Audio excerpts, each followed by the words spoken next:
Screw me over when I trusted you? I'll frame you. Posted by Arabic Style. If you like these stories and want to see more, please like and subscribe. TLDR at the bottom. This happened somewhere in the Middle East. Somewhat lengthy. I, 22, met a guy named Ali through my best friend Ahmed. Ali seemed cool enough that we ended up hanging out a lot.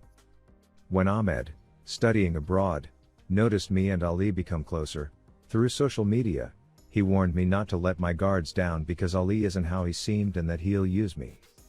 I wish I had listened, but I did not because I really thought Ali and I had become really good friends.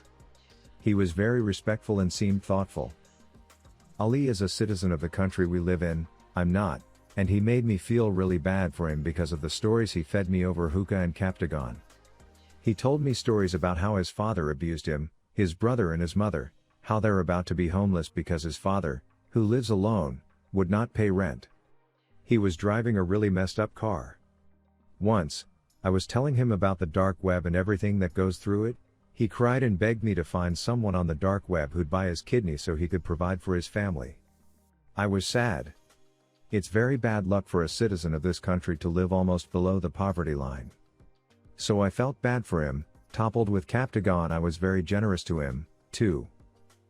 Since we met, I was paying for everything: food, drugs, alcohol, hookah, and we were spending almost all day together. Whenever he mentioned a financial problem, I never hesitated to help. I am a distant student with no job, but my father is a very successful businessman and gives me, his only son, a hefty sum every month. My father is really cool, and we're like friends. We smoke hash, and he manly dips with a beer, a habit he picked up during his college years in the American South, which is illegal in this country. My father gets his hash and alcohol from his friend who lives near a border town and is heavily involved in smuggling. Every 6 months, my father receives the goodies, and he pays cash up front. Hash and alcohol are actually very expensive, so 6 months worth is a lot of money. The reason my father gets 6 months worth at once is that a lot of Western, African and Asian businessmen visit him. And alcohol is something they all want. Now, Ali already knows all that. Unbeknownst to me, Ali had a greedy plan devised all along. He knew all the procedures involved during that transaction between my father and the smugglers. And he waited 6 months so he and his other friends could rob them.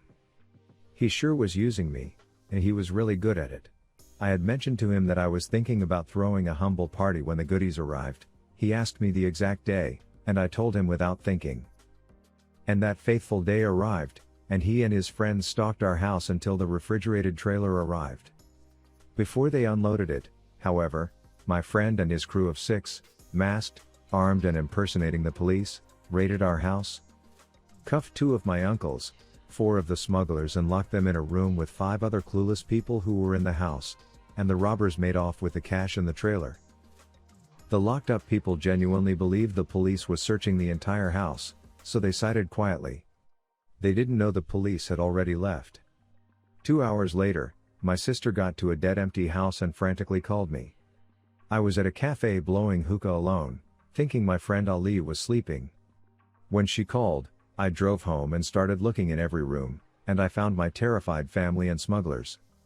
I asked what had happened, and one of the smugglers instantly laughed and asked me if there was police outside, to which I replied no, and then he cursed and said, "The corrupt police stole the booze and hash." Since that was a common occurrence, usually with smaller amounts, we all thought that was just that. Crooked cops. The tech savage person he is, my father has most of the house outfitted with high-tech surveillance. My uncle and I started watching, and that's when I realized how good the sound system was. You can hear everything so clearly. I also noticed a very familiar body posture and gestures from one of the officers. I thought, could that be who I think he is? When I heard his voice, multiple times, I was dumbfounded and furious. I drove to his home, and his car was not in the parking lot. I called him, and he answered, acting as though he had just woken up. I told him that the police just robbed us. He acted all concerned, and I told him I'd be at the cafe. Meanwhile, I called Ahmed and told him everything. He was not surprised at all. In fact, he said he knew Ali and his friends impersonate a police officer to rob foreigners.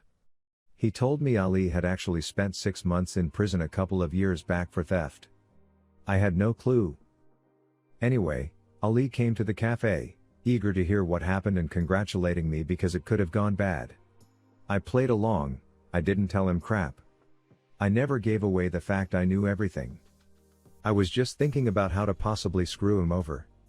If I called cops on him and his friends, they'd most definitely rat us out. They're thieves. The stuff had to come from somewhere. I decided to play the long game and think about what I could do to him thoroughly. I also told my dad, and he told me to never tell him that I knew it was him and to try and break contact with him. Since he was a citizen and my father didn't want to bring unnecessary attention to himself because he got a business to protect, also my father never got involved directly with hash and alcohol. His brothers would take the fall if anything was to happen. My uncle, however, was concerned if they somehow frack up and get caught, they'd still snitch, so he asked me to find out where exactly they stashed the stuff. After weighing my options, I decided to buy a GPS tracking device and attached it to 3 of Ali's friends and his cars. I found out the place where all 3 cars frequented at the same time and told my uncle. It turns out the house belongs to one of Ali's friend's cousins, Wasim, who happens to be a huge dealer of pills. My uncle then approached Wasim's friend about pills, alcohol and hash, and the friend took him right to Wasim's home.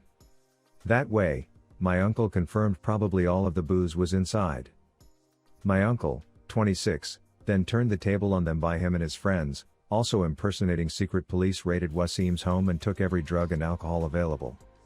They also injected Wasim with a mixture of drugs, filled his car with all the pills he was selling, and they deliberately crashed his car on a highway and placed a passed out Wasim in the driver's seat.